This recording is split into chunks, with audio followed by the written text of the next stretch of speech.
Bye सत श्री अकाल, अस्सलाम वालेकुम जनाब। कैसे हो आप सब? आई होप सो गाइस आप सभी बहुत अच्छे होंगे। एंड गाइस आज की वीडियो होने वाली है यमन और हूती लोगों की सबसे बड़ी ताकत क्या है। तो यमन के बारे में तो पता है, लेकिन हूती लोग कौन से होते हैं ये नहीं पता हमें। शायद यमन वाले होते होंगे, कोई और होंगे। तो देखते हैं भाई रियल हिस्ट्री ऑफ बाब अल मंदाब स्ट्रेट। सो देखते हैं भाई वीडियो को। आज पहली बार देखने लगे हैं ये टॉपिक और देखते हैं भाई। दोस्तों, हमारी दुनिया के नक्शे में यहाँ पर मौजूद है एक ऐतिहासिक और मशहूर देश के जिसको यमन के नाम से जाना जाता है। उन्हीं हूती बागियों का देश, उन्हीं हूती लोगों का मुल्क के जिन्होंने आजकल पूरी दुनिया में कोहराम मचा रखा है।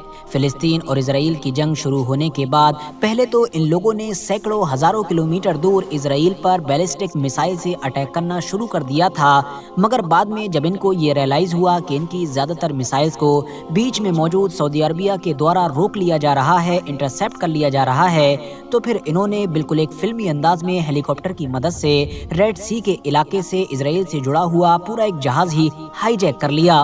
पूरी दुनिया के अंदर कोहराम मचा, मगर इन लोगों के ऊपर कोई असर नहीं पड़ा, बल्कि उल्टा इन्होंने अब तो और भी ज्यादा जहाजों को निशाना बनाना शुरू कर दिया। और हद तो तब हो गई कि जब अमेरिका जैसे एक ताकतवर और सुपर पावर का ओहदा रखने वाले मुल्क के जंगी जहाजों को ही इन लोगों ने टारगेट करना शुरू कर दिया। खतरनाक मिसाइल्स के जरिए से इन लोगों ने अमेरिका के जहाज को टारगेट तो किया ही, साथ ही ये लोग शुरू से ही इस बात की वार्निंग देते आ रहे हैं कि ये रेड सी के अंदर इजराइल और इजराइल के सभी दोस्त देशों के जहाजों को टारगेट करते रहेंगे, उनको कंट्रोल करने की कोशिश करते रहेंगे उस वक्त तक कि जब तक इजराइल गाजा के अंदर फिलिस्तीनियों पर जुल्म सितम करना बंद नहीं कर देता है। दोस्तों, यमन की इस एक छोटी सी शक्ति की तरफ से इजराइल और अमेरिका जैसी बड़ी ताकतों को ललकारना, धमकाना और इवन उनके ऊपर अटैक करना तो दुनिया के लिए हैरान कर देने वाला था ही, मगर उससे भी ज्यादा जिस चीज ने पूरी दुनिया को चौंकाया वो था दरअसल अमेरिका का खामोश रहना। हर कोई यही सोच रहा था और शुरू से ही हर किसी के दिमाग में यही सवाल चल रहा है कि आखिर अमेरिका इन हूतीस का जवाब क्यों नहीं दे रहा है, आखिर इनके सामने खामोश क्यों खड़ा है, आखिर वो कौन सी चीज है और वो कौन सा डर है कि जो अमेरिका को हूतीस पर पलटवार करने से रोक रही है।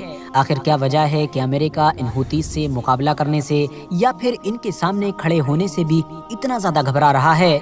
तो दोस्तों, इस चीज का जवाब हमको जरा थोड़ा डिटेल में जाकर मिलेगा। दोस्तों, सबसे पहले तो यमन के बिल्कुल ऑपोजिट साइड में मौजूद इस मुल्क को देखिए। ये दुनिया का एक ऐसा देश है कि जिसको जिबूती के नाम से जाना जाता है और जिबूती और यमन के बीच में सिर्फ और सिर्फ 28 किलोमीटर का फासला है।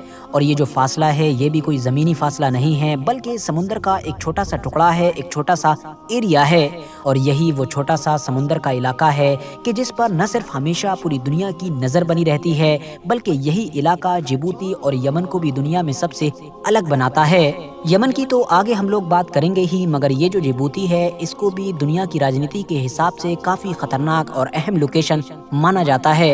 यही वजह है कि अगर आप लोग इस देश के बारे में थोड़ा डीपली पढ़ेंगे तो आपको पता चलेगा इस छोटे से देश में ही अमेरिका का मिलिट्री बेस भी है, चाइना का मिलिट्री बेस भी है, फ्रांस के कई मिलिट्री बेसिस हैं, जबकि यहाँ पर स्पेनिश फौजियों के अड्डे भी हैं, इटली का मिलिट्री बेस भी है, इवन जापान के जिसका दुनिया के किसी और इलाके में मिलिट्री बेस नजर नहीं आता है उसका भी यहाँ पर मिलिट्री बेस मौजूद है। साथ ही साथ रशिया, इंडिया, सऊदी अरबिया जैसे दुनिया के कई ताकतवर और बड़े देश जिबूती की गवर्नमेंट के साथ डील भी कर रहे हैं ताकि उनके देशों के मिलिट्री बेसिस भी यहाँ पर कायम किए जा सकें। और इस हिसाब से अब ये दुनिया का इकलौता एक ऐसा देश बन जाता है कि जहाँ पर इतने ज्यादा देशों के मिलिट्री बेसिस मौजूद हैं। मगर सवाल यही है कि आखिर जिबूती में ही क्यों हैं, आखिर जिबूती में ऐसी क्या खास बात है? तो दोस्तों, इसका सीधा सिंपल और इकलौता जवाब है समुंदर का वो छोटा सा इलाका कि जो यमन और जिबूती के बीच में मौजूद है और जिसके बारे में मैंने आपको पहले ही बताया और जिसको बाबुल मंदेब के नाम से जाना जाता है। दरअसल दोस्तों, हमारी दुनिया में जितना भी व्यापार होता है और स्पेशली एशिया और यूरोप के बीच जो व्यापार होता है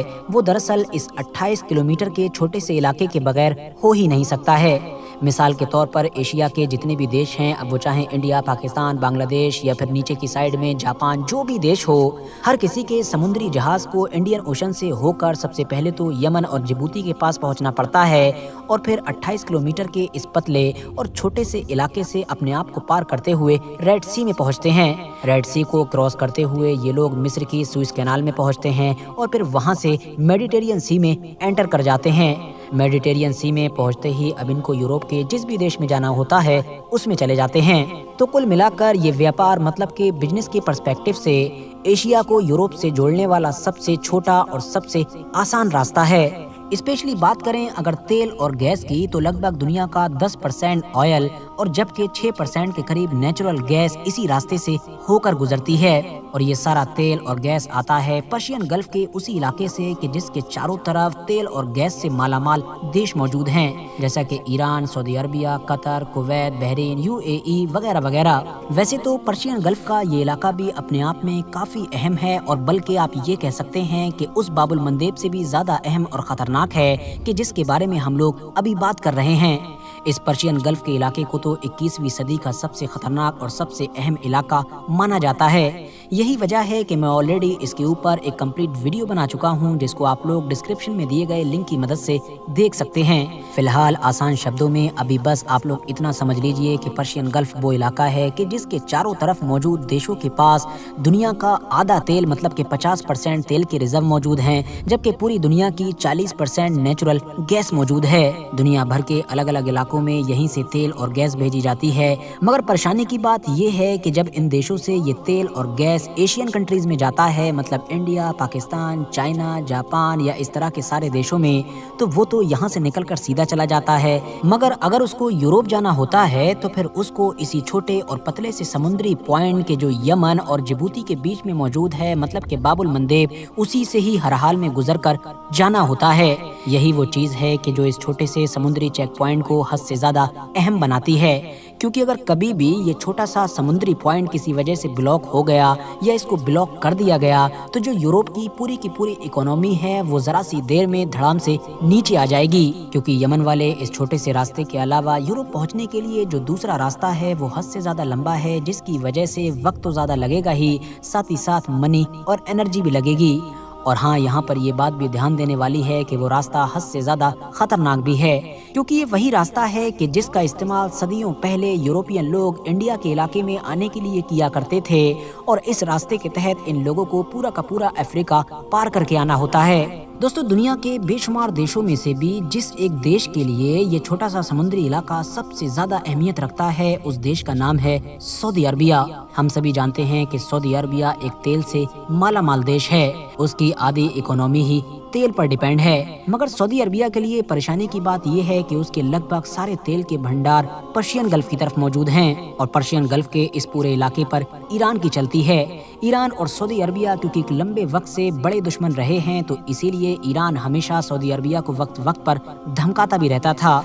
इन्हीं तमाम चीजों का नतीजा था कि फाइनली सऊदी अरबिया ने अब अपने ईस्टर्न बॉर्डर से लेकर वेस्टर्न बॉर्डर तक एक बड़ी पाइपलाइन बनाने का फैसला किया, जिसके जरिए से अब पर्शियन गल्फ के इलाके से निकला हुआ ज्यादातर तेल सऊदी अरबिया पहले इन पाइपलाइन के तहत अपने देश की दूसरी साइड में यानी बॉर्डर पर लेकर जाता और फिर उनको रेड सी में मौजूद जहाजों में भरकर सुएज कैनाल के जरिए से यूरोप के इलाकों में पहुंचा दिया जाता। मगर दोस्तों, तभी सऊदी अरबिया के लिए सबसे बड़ी परेशानी उस वक्त शुरू हुई कि जब उसकी जंग यमन में मौजूद हुती से शुरू हुई।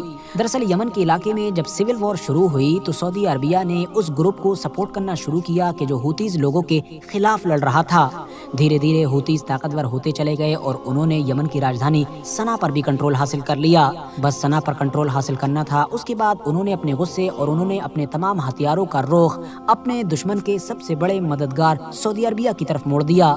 बल्कि इन लोगों ने तो सऊदी अरबिया को कई बार ये धमकियां भी दी कि ये लोग तो उन पाइपलाइंस को भी उड़ा देंगे कि जिसके जरिए से वो अपना ज्यादातर तेल देश की एक साइड से दूसरी साइड तक पहुंचाता है। यकीनी तौर पर यह तो सऊदी अरबिया के लिए एक बड़ी और पूरी तरीके से हिला देने वाली धमकी थी। इसीलिए अब सऊदी अरबिया ने अपने फ्यूचर के बारे में भी सोचना शुरू कर दिया और उसी डर का ही नतीजा था कि अब सऊदी अरबिया भी यमन के बिल्कुल ऑपोजिट साइड में मौजूद जिबूती नाम के देश में अपना एक मिलिट्री बेस बनाने की तैयारी करने लगा, ताकि अगर कभी भी कोई हद से ज्यादा बड़ा खतरा आ जाए तो फौरन ही मिलिट्री और ताकत के जरिए से हुतीस से निपटा जा सके। सऊदी अरबिया के अलावा भी अगर बात करें तो जैसा कि मैंने आपको पहले ही बताया कि यूरोपियन देशों के लिए भी ये इलाका काफी अहम है, क्योंकि उनका लगभग ज्यादातर बिजनेस इसी रूट से होता है। तेल गैस भी इसी इलाके से जाता है। मगर उस वक्त से ये इलाका यूरोपियन देशों के लिए और भी ज्यादा अहम हो गया है कि जब से यूक्रेन और रशिया की वॉर शुरू हुई थी। दरअसल वॉर शुरू होने के बाद रशिया ने यूरोपियन देशों को गैस देना बंद कर दी थी, जिसकी वजह से अब यूरोपियन देशों के पास गैस हासिल करने का सिर्फ और सिर्फ एक ही ऑप्शन बचा था, और वो ऑप्शन था कतर देश के, जिसके पास दुनिया के दूसरे सबसे ज्यादा गैस के रिजर्व मौजूद हैं। मगर जाहिर है कतर तो रशिया के मुकाबले में यूरोप से न सिर्फ काफी दूर है, बल्कि उसके पास तो कोई ऐसी पाइपलाइन भी नहीं है कि जिसके जरिए से डायरेक्ट यूरोप तक ये गैस भेजी जा सके। अब जाहिर है कतर से भी ये गैस वगैरह हो न हो इसी छोटे से रास्ते से, मतलब कि बाबुल मंदेब से होकर ही यूरोप तक पहुंचेगी। यही वजह है कि ज्यादातर ताकतवर और मशहूर यूरोपियन देश न सिर्फ पहले से ही जिबूती नाम के इस इलाके में डेरा डालकर बैठे हैं, बल्कि और भी ज्यादा तादाद में या फिर और भी नए देश इस इलाके में अपना मिलिट्री बेस बनाना चाहते हैं। चाइना इस इलाके में अपना मिलिट्री बेस इसलिए बनाकर बैठा है क्योंकि उसका ज्यादातर एक्सपोर्ट्स इन्हीं सारे इलाकों से गुजरकर दुनिया की बाकी मार्केट तक पहुंचता है, और जाहिर है हम जानते हैं कि चाइना की तो इकोनॉमी ही इसी पर डिपेंड है, और अमेरिका इस इलाके में सिर्फ इसलिए बैठा है ताकि वो सब पर नजर बनाकर रख सके।